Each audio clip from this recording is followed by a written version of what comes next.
साईं की बात।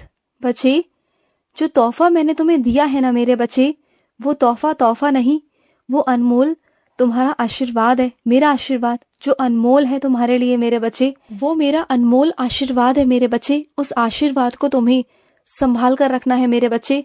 तुम जितनी देर, जितने दिन, जितने साल उसे संभाल कर रखोगे ना, उतना तुम्हारे पास मैं रहूंगा मेरे बच्चे। और तुम मेरी सेवा करते रहना, तुम्हें मेरा आशीर्वाद भरपूर मात्रा में मिलता रहेगा, भरपूर मात्रा में। तुम जितना सोच नहीं सकते ना उतना। और पता है, तुम्हारे पास आने का ना कुछ अलग कारण है मेरे पास, कुछ अलग संकेत है, क्योंकि तुम्हारे जिंदगी में ना कुछ बहुत बड़ा, कुछ बहुत नया, कुछ होने वाला है मेरे बच्चे, जिससे तुम बहुत बहुत खुश हो जाओगे, बहुत खुश, जिसके बारे में ना तुम कभी सोच भी नहीं सकते। उतने खुश हो जाओगे तुम, जिसकी तुम कल्पना भी नहीं कर सकते। तुमने बहुत संघर्ष किए, बहुत परेशानियां झेली, तुमने अपने घर परिवार में भी बहुत कुछ देखा, ऊंच नीच देखी, भेदभाव देखे, संघर्ष किए, रोए, उठे, बैठे अपने घर वालों के साथ में, और फिर से उठकर खड़े हुए, हिम्मत लाए और दोबारा से चले। तो मैं कैसे तुम्हें रोकूं मेरे बच्चे? मैं कैसे रोक सकता हूँ तुम्हें? तुम्हें तो मैं भी आगे बढ़ाना चाहता हूँ, तुम्हें इतना आगे बढ़ते देखना चाहता हूँ, इतना कि तुम अपने परिवार के लिए तो सक्षम बनो ही बनो, लेकिन और भी मेरे बच्चों के लिए, जरूरतमंद बच्चों के लिए भी तुम सक्षम बनो मेरे बच्चे, और तुम अपने पांव पे खड़े हो सको। पर एक बात कहूँ तुमसे, जिस कुर्सी पर मैं तुम्हें बिठाना चाहता हूँ, जिस सिंहासन पर बिठाना चाहता हूँ ना, तो वहां बैठने के बाद ना मेरे बच्चे अपने अंदर घमंड मत लाना, क्योंकि तुम साईं के बच्चे हो और तुम्हारे अंदर हमेशा नम्रता, विनम्रता ये होनी चाहिए मेरे बच्चे। हमेशा प्यार से बात करना, तुम्हारी वाणी में मिठास होनी चाहिए, और कोई भी अगर जरूरतमंद हो ना तो उसकी सहायता करना। तुम जितना लोगों की सेवा करोगे और उनकी दुआएं कमाओगे, उनका आशीर्वाद लोगे, उतना तुम आगे से आगे बढ़ते जाओगे। और ये मैं तुम्हें आशीर्वाद देता हूँ मेरे बच्चे। जितना तुम लोगों की सहायता करोगे ना मेरे बच्चे, तुम उतना आगे जाओगे, उतना।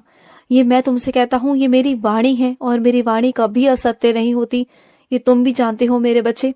और सुनो, जो लोग तुम्हारे आसपास ऐसे हैं ना, जो मुखौटा पहन के बैठे हुए हैं, जो तुम्हारे सामने तो बस ऐसा दिखाते हैं कि कितने संस्कारी हैं, और लोगों के सामने दिखाते हैं कि कितने संस्कारी हैं, लेकिन उनकी असलियत ना सिर्फ और सिर्फ तुम्हें पता है, क्योंकि तुमने देखा है उन्हें कई बारी तुमने देखा है कि वो किस तरह का व्यवहार करते हैं।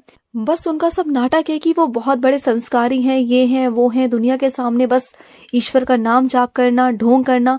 लेकिन अगर उनके अंदर झांका जाए ना, तो इतनी ईर्ष्या भरी है उनके अंदर, इतनी कालक भरी है कि वो ना, अगर कोई साफ हीरा भी रख दूं ना मैं, सफेद रंग भी होना, तो वो भी काला पड़ जाए। इतनी कालक है उनके अंदर, इतनी ज्यादा ईर्ष्या भरी हुई है कि मैं बता नहीं सकता मेरे बच्चे, नहीं बता सकता।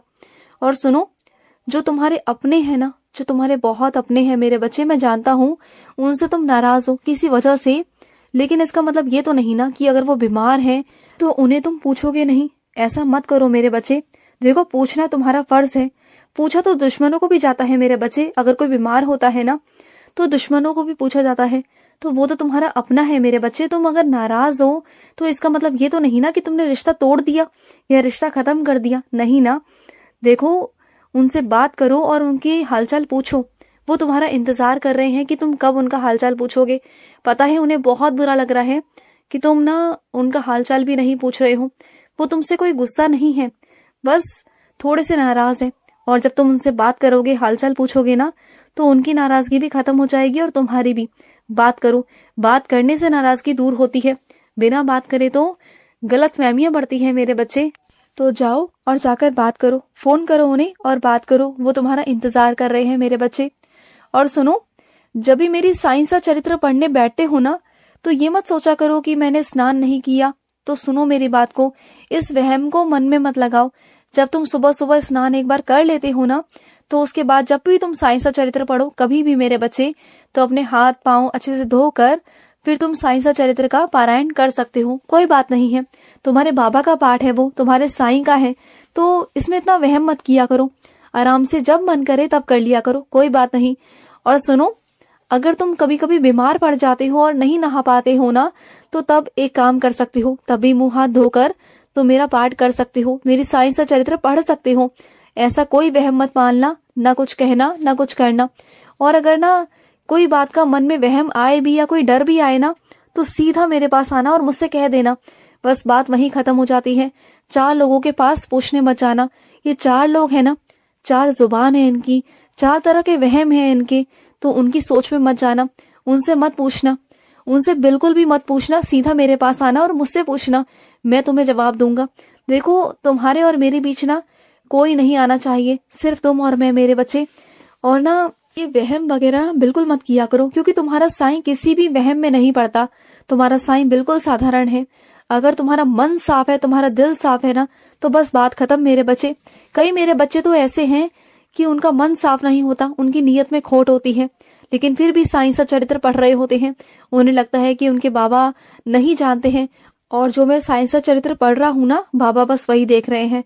नहीं मेरे बच्चे, तुम्हारे बाबा हर एक चीज देखते हैं मेरे बच्चे। तुम्हारे करने का भाव, तुम्हारी नीयत, ये सब देखी जाती है मेरे बच्चे। तभी तो ना कई मेरे बच्चे जो साईं सच्चरित्र बहुत कम पढ़ते हैं, मेरा पारायण बहुत कम करते हैं, लेकिन उन्हें बहुत जल्दी मेरी लीला देखने को मिल जाती है। उनकी बहुत सारी इच्छाएं, मनोकामनाएं मैं जल्द से जल्द पूरी कर देता हूँ, सिर्फ उनके भाव देकर। और कई मेरे बच्चे सालों साल से करते आ रहे हैं, और उसके बावजूद भी ना उनका पूरा नहीं होता, क्योंकि उनके मन में कहीं ना कहीं लालच, कुछ ना कुछ ऐसा होता है। कुछ उनके कर्म ऐसे होते हैं कि वो मेरे पास जब आते हैं ना तो अच्छे रहते हैं, अच्छी नीयत से रहते हैं, लेकिन बाहर की दुनिया में, सांसारिक दुनिया में ना उनके मन में हमेशा गंदगी होती है। तो इस कारण ना मैं सब चीजों को देखता हूँ मेरे बच्चे, और उसके बाद ही अपने बच्चों की मनोकामना को पूर्ण करता हूँ। पहले मैं अपने ऐसे बच्चों को सही राह दिखाता हूँ, सही राह पे लाता हूँ, और उसके बाद ही मैं उन्हें देता हूँ। ऐसा नहीं कि मैं नहीं देता, मैं सबको देता हूँ, मैं उन्हें भी देता हूँ और तुम्हें भी दूंगा। लेकिन ना बस फर्क इतना है कि तुम्हारी नीयत साफ होती है और तुम्हें जल्दी मिल जाता है, और उनकी नीयत खराब होती है। पहले उन्हें ठीक करता हूँ, उसके बाद उन्हें भी देता हूँ। और सुनो, तुम्हारे हाथ में जो कला है ना मेरे बच्चे, कि पुरानी चीजों से तुम कुछ भी नया बना देते हो, कुछ भी, और तुमने बनाया भी है। तुमने मुझसे पूछा भी कि साईं कैसे बना, तो मुझे बहुत बहुत पसंद आया मेरे बच्चे। अपनी इसी कला को और आगे लेके जाओ। ये कला तुम्हें ना आशीर्वाद से मिली है मेरे बच्चे, माँ सरस्वती का आशीर्वाद है तुम पर। तो इस आशीर्वाद को यूं ही मत जाने देना, इसे आगे लेके जाओ। तुम इसमें बहुत तरक्की कर सकते हो मेरे बच्चे।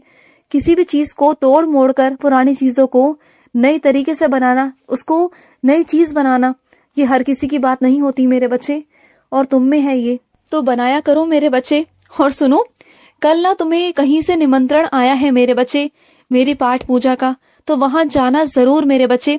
ये मत सोचना कि मैं कैसे जाऊं पाठ पूजा में, मैं क्या करूं, क्योंकि मेरा घर का काम कौन देखेगा, क्या होगा। सुनो मेरी बात, घर के काम तो होते रहेंगे मेरे बच्चे, वो हो जाएंगे। अपने कामों को आगे पीछे कर लो। लेकिन क्या तुम्हारे बाबा बार बार आएंगे? तुम्हारे बाबा की पूजा बार बार आएगी मेरे बच्चे। तुम जानते हो, अगर तुम्हें बुलाया जा रहा है ना, तो तुम बहुत खुशनसीब हो कि तुम्हें बुलाया जा रहा है, क्योंकि मैं हर किसी को नहीं बुलाता मेरे बच्चे। तो आ जाओ, बिना कुछ सोचे समझे आ जाओ मेरे बच्चे। काम सारे हो जाते हैं मेरे बच्चे, कभी कुछ आगे पीछे हो जाएंगे ज्यादा से ज्यादा, और क्या होगा। काम की चिंता मत लिया करो मेरे बच्चे, घर के काम तो होते रहेंगे, ये जिंदगी है, और इस जिंदगी में सब चलता रहेगा। लेकिन बहुत नसीब वालों को मिलती है मेरी सत्संग, मेरा पाठ, मेरी पूजा, मेरा कीर्तन, मेरे भजन, ये बहुत किस्मत वालों को नसीब होते हैं। उनमें से तुम एक हो।